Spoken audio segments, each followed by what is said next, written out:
Welcome. This is the module number 5 of this course. Title of the course is Skill Development and Employability. I am Joydeep Borua, Professor and Director, Surya Kumar Bhuya School of Social Sciences, KKH State Open University, Guwahati, Assam. We have set 4 objectives for this course. The first we will try to understand what is skill and skill development. Next is about employment, employability and skill development and their linkages. The third objective, we will try to see the context of skill development and economic growth, special in Indian context. And the fourth objective will be to see the kind of skill gaps which are there and emerging areas of potential development and present ecosystem of skill development in India.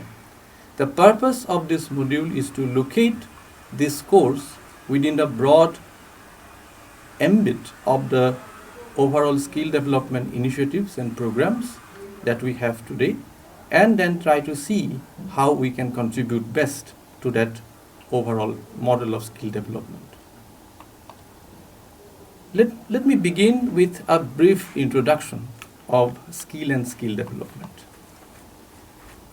It is important to understand that skill is a kind of ability which is learned ability. That means that how we can learn the abilities to do things better in efficient ways and contribute to economic growth in a much better way. So if we do certain things, then certain abilities can emerge which is quite natural and which we call natural expertise. But skill is distinguished from that kind of natural abilities or expertise from the fact that these are abilities which are learned through systematic learning and systematic courses. So therefore, when we talk about skill, it is always about learned ability. The second point, which is important to understand, the debate that whether skill is inborn or can be acquired. There are 2 schools of thought in this. Some believe that skills are inborn to individuals and certain individuals are endowed with some definite skills to do things better, and therefore these are inborn abilities within individual. The others believe that these abilities can be acquired and these can be taught to individuals, and these are acquired abilities which we can call skill. So therefore these 2 schools have 2 different standpoints, of course, but the most important is to understand when we distinguish skill from other kinds of abilities as learned ability, it goes to the second kind of skills, that things that we refer to, which are acquired abilities.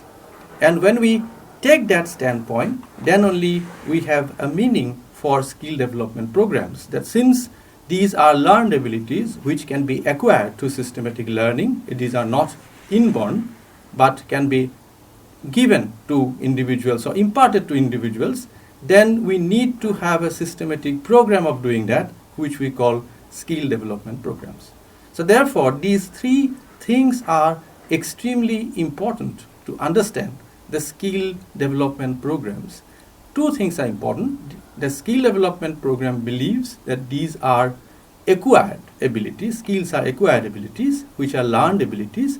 And the second, there should be some systematic way of delivering those abilities to the participants so that they can get the required kind of skill. So these are the 2 pillars of skill development programs based on which we try to design skill development programs. Now let us now come to the components and types of skill development programs.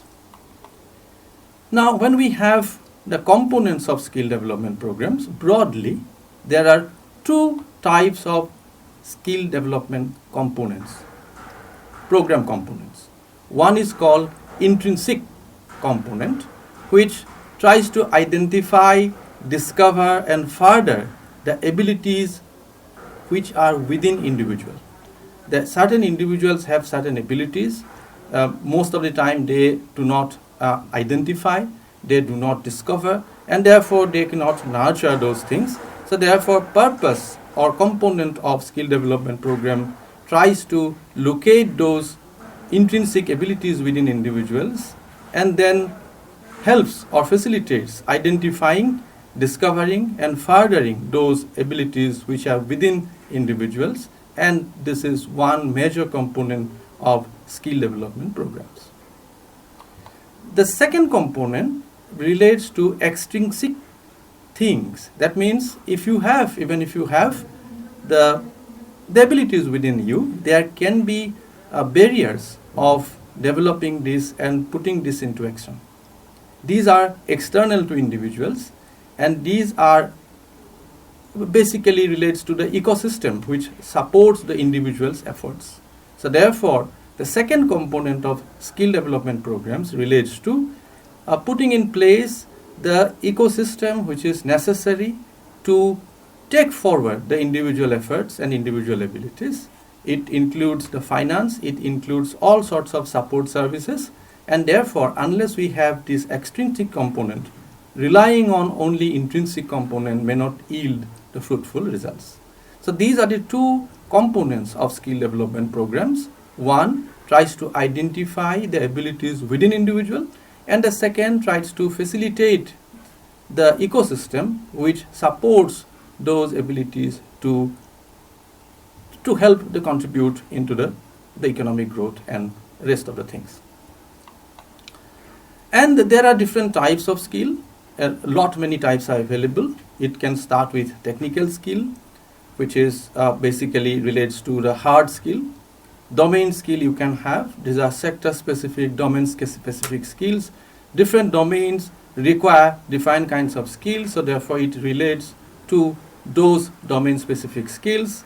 There can be a leadership skill. If you work in team, then you need to work together with other individuals. So you need to lead, you need to get those things delivered by other individuals. So therefore, the idea is to have the leadership skill.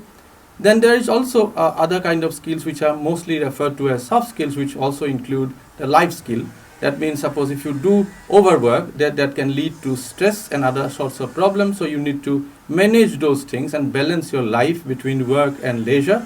And therefore, these skills are extremely important, particularly in modern times, which we call soft skills, and these are called life skills. And other kind of skill relates to social skills. The human beings are not individuals, but they live in society. So therefore, you need to have certain skills to live in society, which we call the social skills. All these types of skills are important important types of skills, and these together form the whole pedagogy of skill development programs. Different kinds of skill development programs, of course, may not address all these types of skills, but that will try to pick up those most important skills which are important for a particular skill development program. Now let me try to come to the linkage between employment, employability, and skill development. Now ideally, ILO definition gives that employment is something which is a gainful economic activity. So if you do certain things for pay, if you do certain things for wages, salary, personal benefit, or even the other kinds of economic benefits, so those we refer to broadly as employment.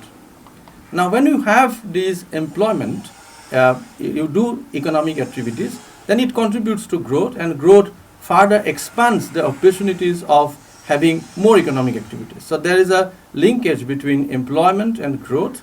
Ideally, the fact is that more you have growth, the more you will have employment, because the growth expands the scope and opportunities of economic activities, and when you do economic activities, that will generate employment. So therefore, there is always a linkage between employment and growth.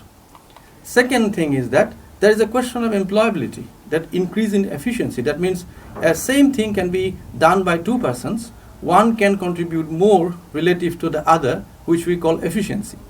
that means that one person is more employable than the other because it contributes more. So therefore, the skill is located there. That skill enhances the employability and efficiency. So more you have skill, the more you can contribute. The more you contribute, more you have growth, and more you have growth, that there will be more scope for employment. So therefore, the idea of employment, employability, and skill developments are interlinked, and these interlinked relations are captured in this this diagram. And you can see the diagram in that way, that these components are related. And there are theories of growth which dates back to 1980s, which we broadly refer to as the idea of human capital. The human beings are seen as capital. More you invest in capital, more you give training, more you provide education, good health, this contributes to the whole growth process. And those growth theories which try to explain this relationship are called endogenous growth theories. And these dates back to early 80s. Lucas and Romer, Paul Romer, were two economists actually are famous for developing those theories and making seminal contributions. Now, let me quickly come to the Indian context. Now, economic reform in India that were initiated in early 90s resulted in two distinct things. One is the increase in the rate of economic growth, and the second one is the improvement in the fiscal deficit. These are the two broad outcomes, positive outcomes of economic growth. If you look at different literature on this, you will find that there is fairly a good consensus on these two as the most positive contribution of economic reforms in India initiated in early 1990s. So you have, following economic reform, the more growth. You can see these things from this diagram. In 1970s, the economic growth of India was 2.9%. In 80s, it started increasing 5.7%. Then we had the economic reform, which increased further to 5.8%. This is the whole rate, whole 10 years average growth rate. And then subsequently in 2000s, it increased to 6.3%. And 2011 to 2018, it increased to average growth rate has been 6.8%. So there is a continuous rise of growth in India during this period of reform. Now, most important is to find out the fact that during 2003 and 2010, excluding the year 2008, which was a year for global financial crisis, all years in India had a very high growth, which is near 8%. And probably you will recall that there was a discussion that India was shining that period of time during 2003-04. And India Shining campaign was there because of this emerging Indian economy as one of the most important economies of the world. That it was going quite fast, and during that phase we had a fairly high rate of growth. Now, if you recall the earlier slide, I said that more growth you have, there are more scopes for opportunities of employment. So ideally, we expect that employment in those growth periods should be very high. But that did not happen. And contrary to that, India witnessed an employment crisis of sort, and then debate started regarding India's jobless growth, that you have very high growth, but at the same time, unlike other countries where you should get more employment, India continued to have the greater unemployment rates. So jobs were not increasing, economic growth was increasing. Now, there are different data for that. I just quote a couple of data. The labor force absorption rate, if you look at National Sample Survey Organization, the labor force absorption rate declined from 38% to 55% during 2005 and 2012. That means that annually you absorb certain group of people into the labor force, and those labor force gives employment to them. So during that period, the 2004-05, the 38% of people coming to the labor force were getting employment. So that's the meaning of this thing. and that reduced to 15%, which is almost half or less than that. In 2011 and 12. So that was the kind of reduction in the growth. Secondly, if you see some other statistics coming same from the NSSO, is that 2009 and 2000 to 2004-5, the early period, India's annual employment growth was about 2%. So it was growing around 6% and employment was increasing by 2%. Next 5 years, 2004-5 to 2009-10, it reduced drastically to 0.7%, less than 1%. Then it reduced further in subsequent period in 2 years to 0.4%. And most importantly, during 2011 and 12 to 2015-16, the rate further declined and it became negative 0.4%. So there was a discussion that whether it is not only a jobless growth, but it was practically a job loss growth. That means those people who were employed are getting replaced or eliminated, or that they are laid off. So therefore, the employment crisis coincided with the period of high growth that we had in India. So there was a discussion around this, and people tried to explain those phenomena. There are two schools of it, explaining the employment crisis. They try to look at why, contrary to the stylized theory, period of economic growth was characterized by an unemployment crisis. Why you have an unemployment when you have high growth. Two schools emerged. The first school thought that it is a problem of aggregate demand.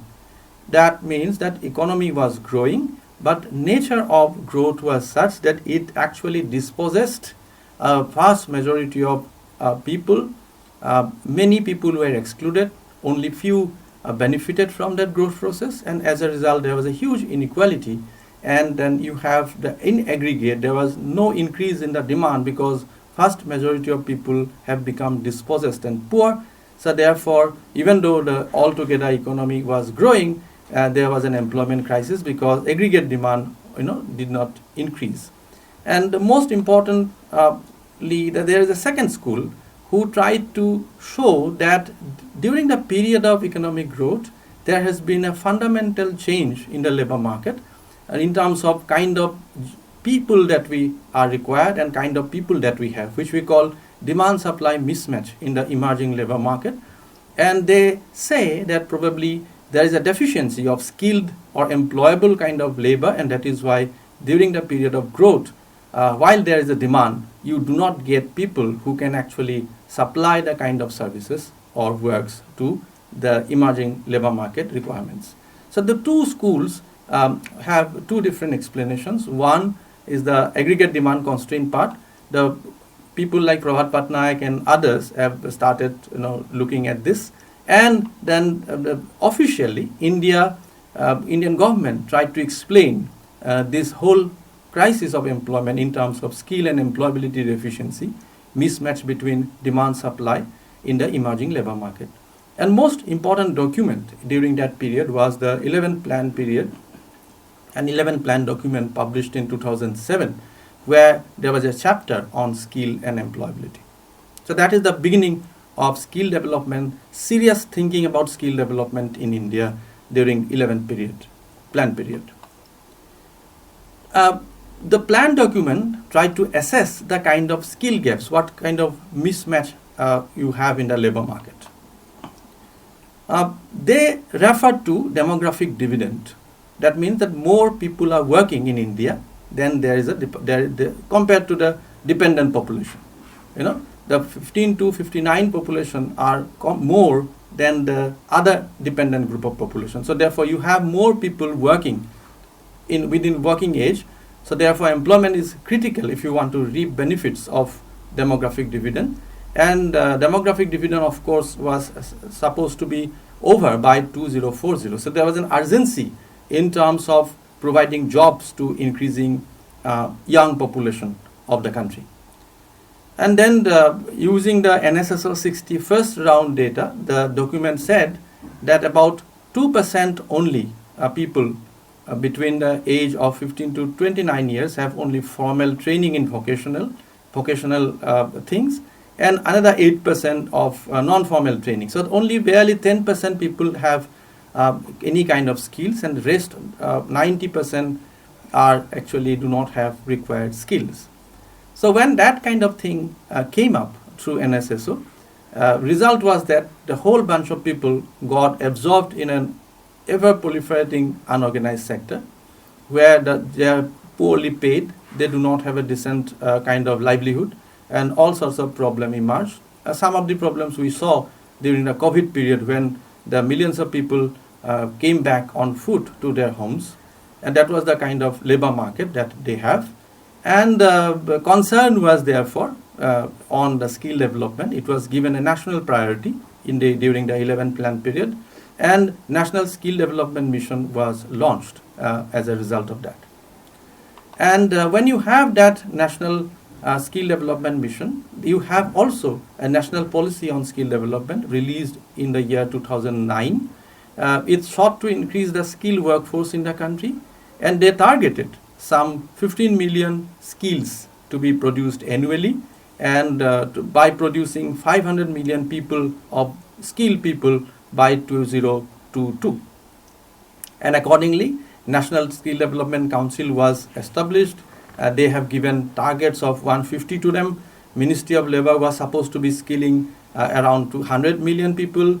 The HRD ministry was supposed to be skilling 50 million, and remaining 200 million were distributed among different union governments, ministries and departments. So therefore, there was a proper plan for delivering these kinds of targets. So, but fact is that they have assessed a skill gap at this level that they need to have 15 million annual and for 500 million people by 2022. Now, efforts were following this kind of assessment, and people tried to assess that what is actually the skill gap, whether it is overestimated, whether it is underestimated, and people started doing that, and we have got different kinds of estimates coming up. One estimate was given by Santosh Mehrotra in 2013, and they said that probably we do not need 500 million people by 2022. We need probably half of that, 249 million, with 236 as a formal vocational training, because there was also a need for establishing the institutes and all those things. So therefore targets were very important. So people started thinking about assessing the gaps realistically. Now next important that when we try to discuss about the gaps of skill development and what are the things that we should do, we also thought of the various emerging areas where we need those skills.